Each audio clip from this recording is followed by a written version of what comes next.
C'est parti. L'apparition. J'étais là. Oui. Juste au bon moment pour le début de l'Assemblée. Micro, est-ce que vous...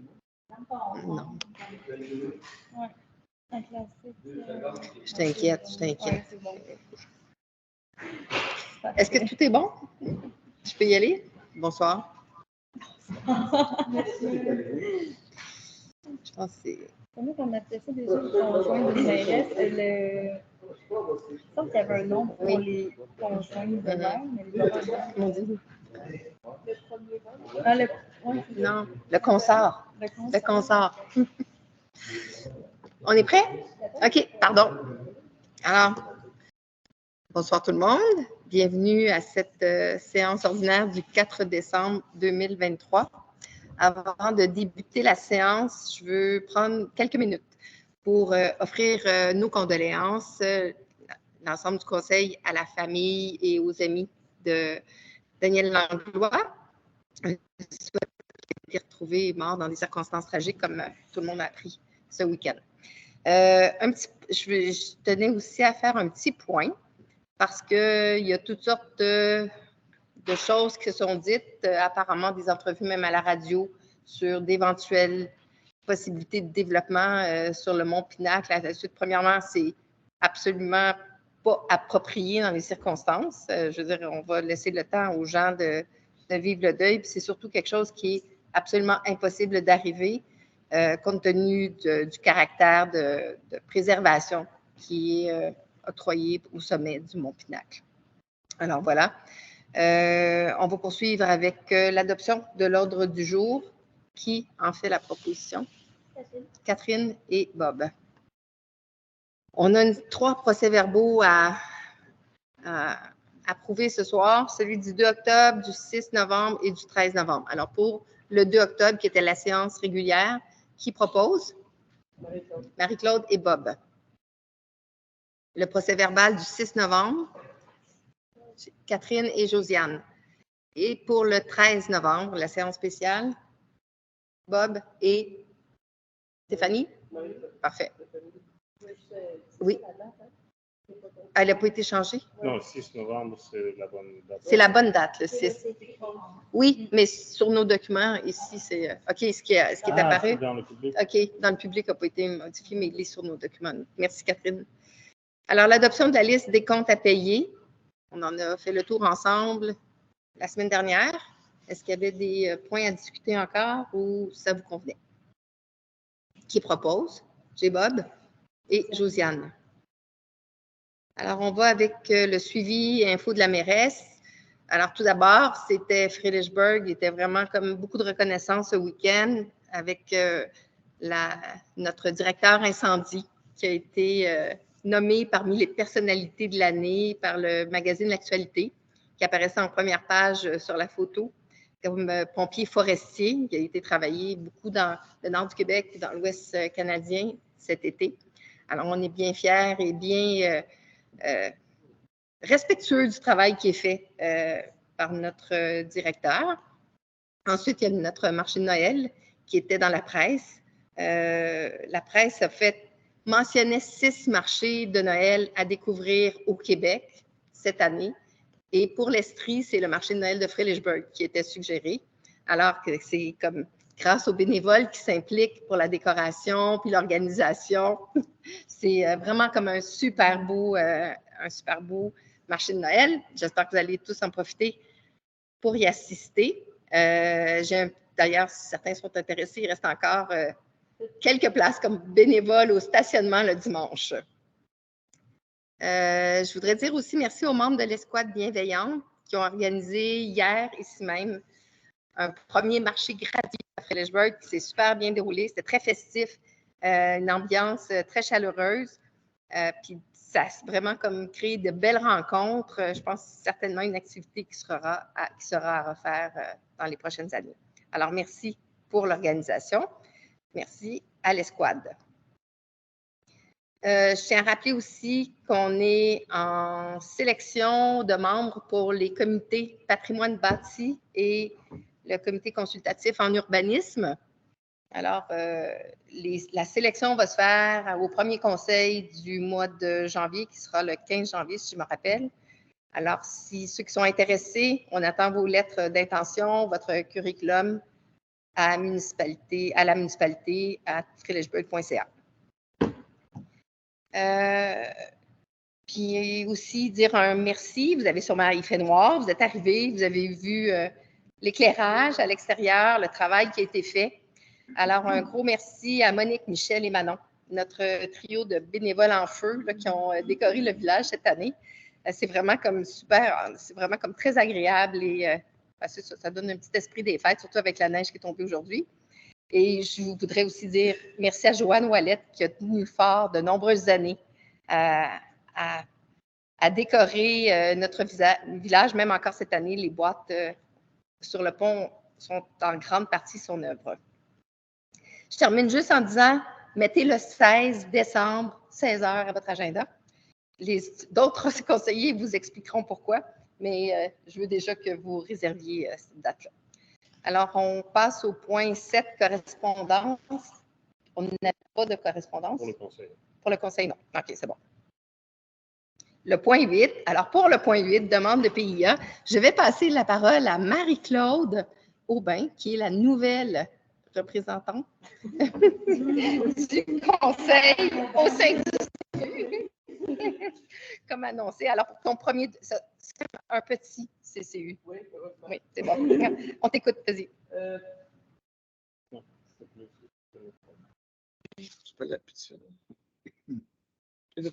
Oui. Alors, bonsoir. Un point seulement au PCU, qui fait partie du village. C'est la demande d'abattage sur un arbre en cours latéral. L'adresse était le 40 rue principale.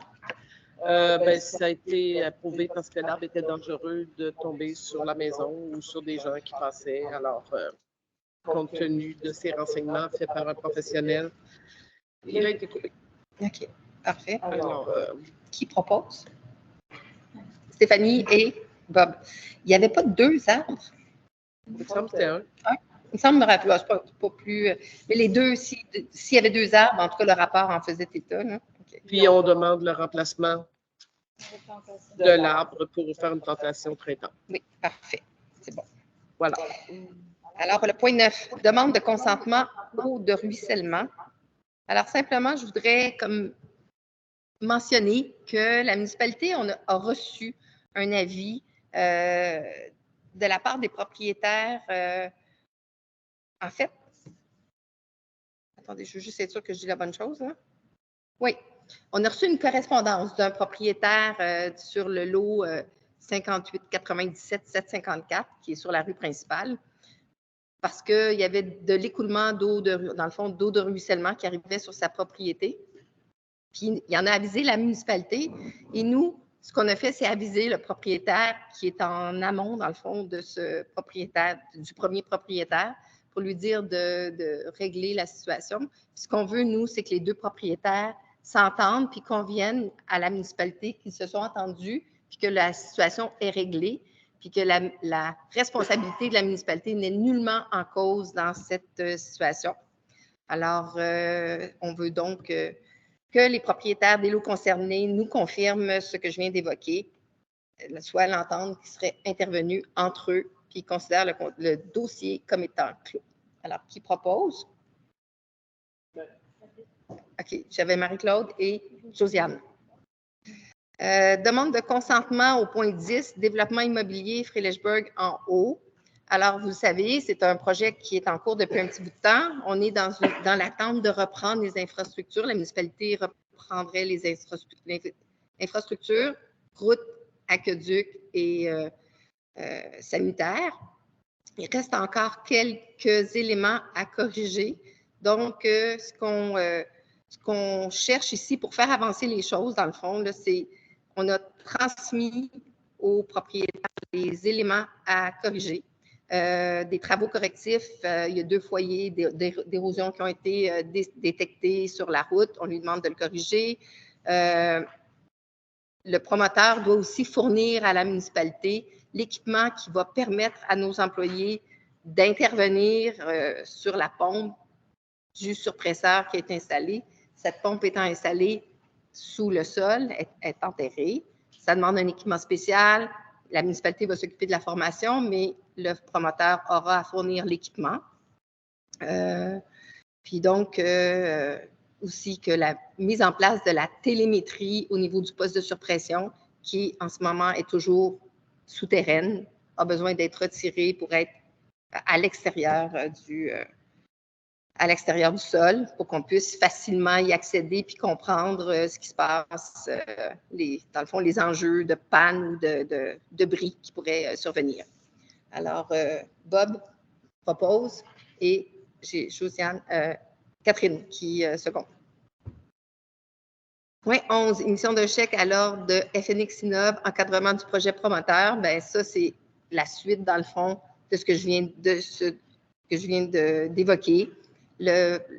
L'expert conseil qu'on a engagé qui nous a fourni, dans le fond, la matière pour notre résolution, qui, dans le cadre de son mandat, fait parvenir sa facturation mensuelle qui est de l'ordre de 873,72 $.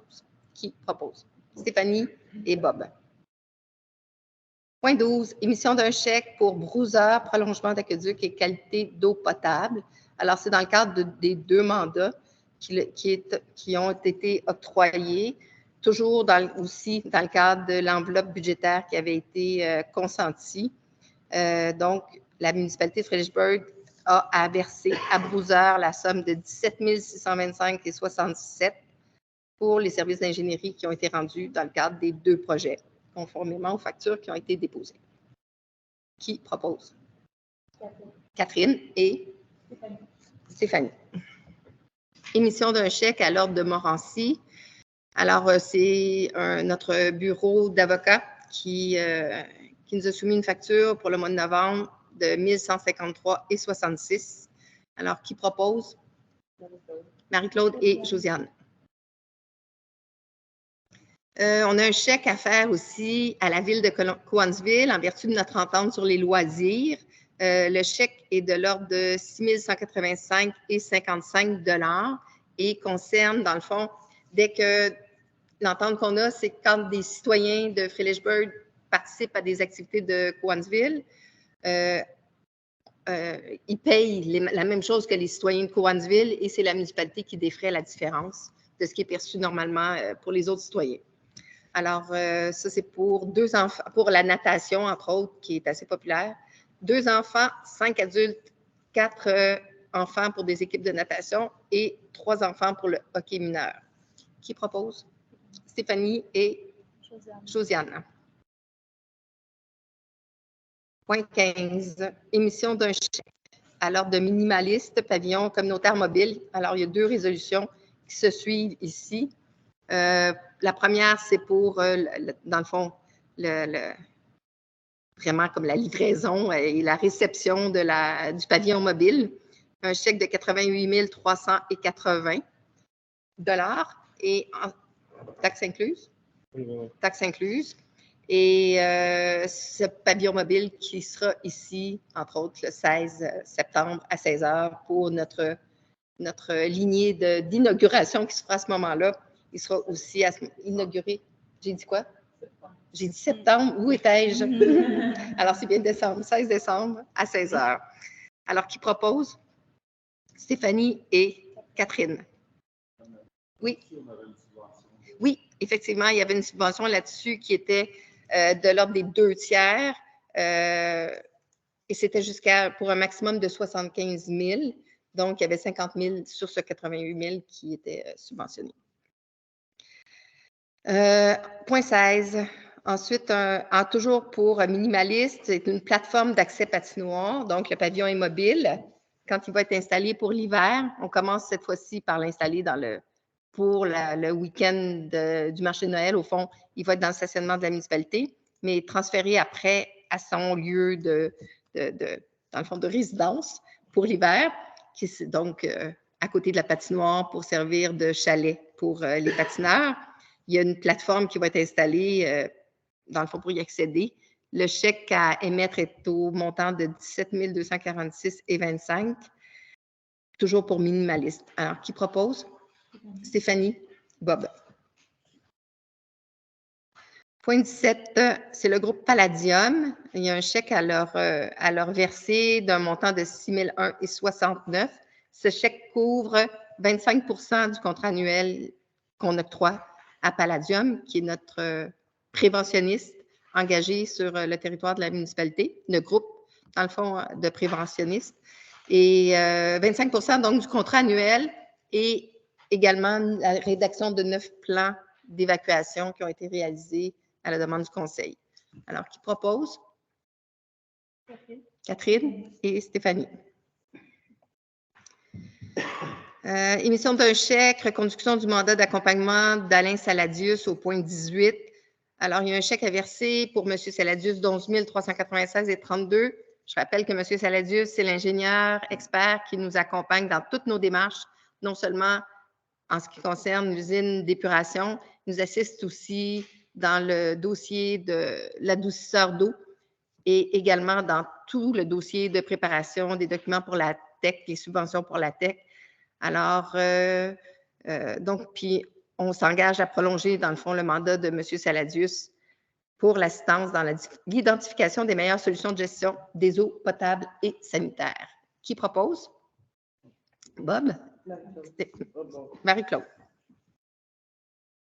Point 19, offre de services professionnels, préparation d'une étude, analyse d'alternatives de technologie de déphosphatation avec la Fédération québécoise des municipalités. Donc, dans le fond, la Fédération nous propose de nous accompagner parce qu'on a fait des échanges avec le ministère des Affaires municipales.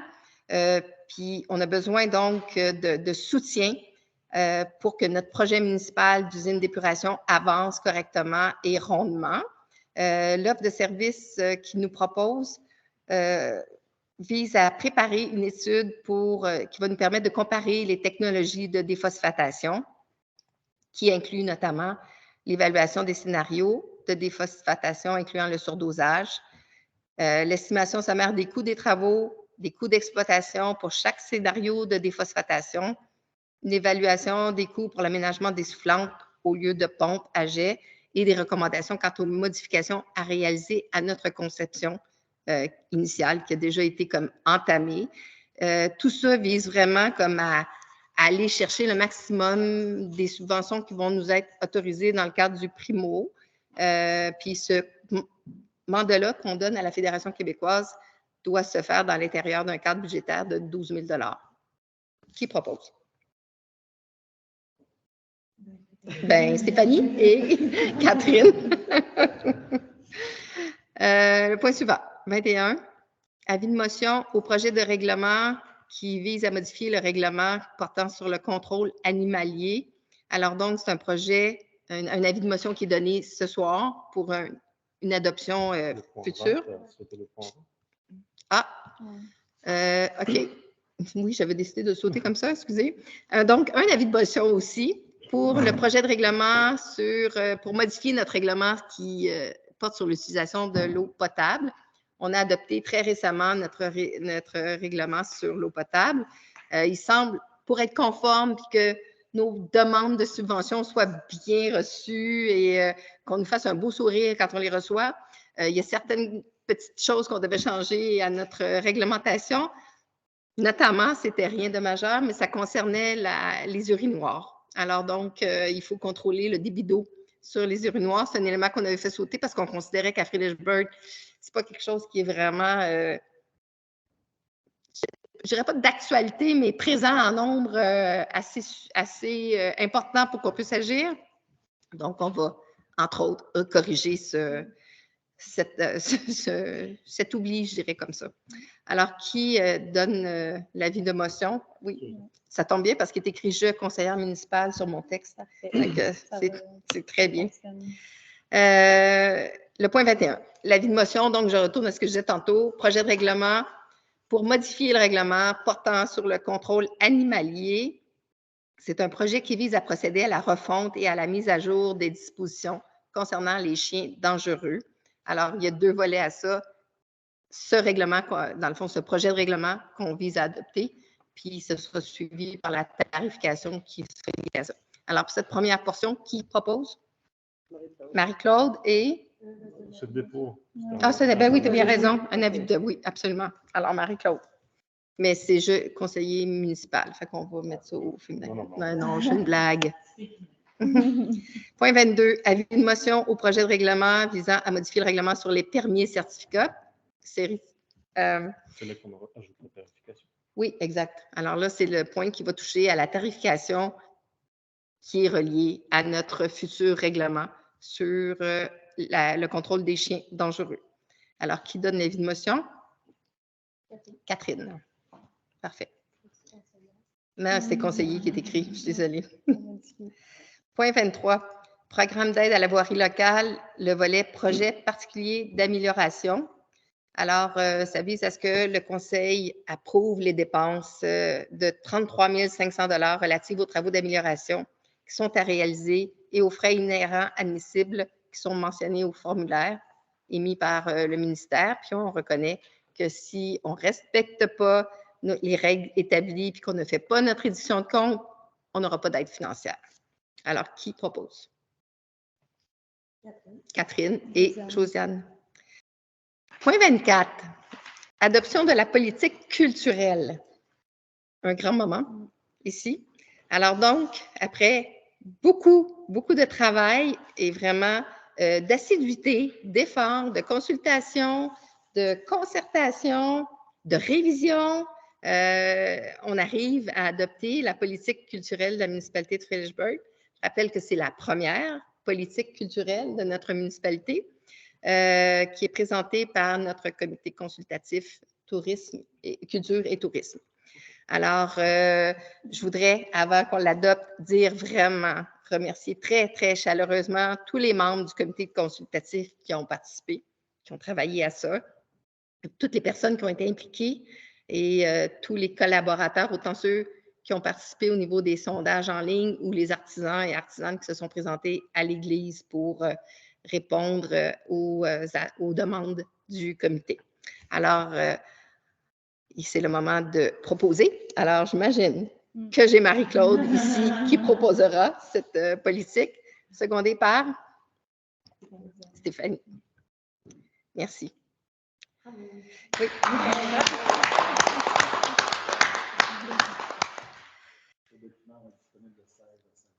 J'ai laissé Marie-Claude le dire. Point 25, le calendrier des séances ordinaires du Conseil pour l'année prochaine. Alors, à toutes fins utiles, c'est toujours la même chose, premier lundi du mois, sauf pour le premier mois où ce sera le 15 janvier, considérant les dates et le peu de temps de préparation qu'on aura là, pour la tenir. Et au mois de septembre, compte tenu du congé de la fête du travail. Alors, qui propose? Stéphanie et Catherine. Point 26, on arrive aux nouvelles des comités consultatifs. Alors, vas-y, Marie-Claude, je vais commencer avec toi. Culture et tourisme.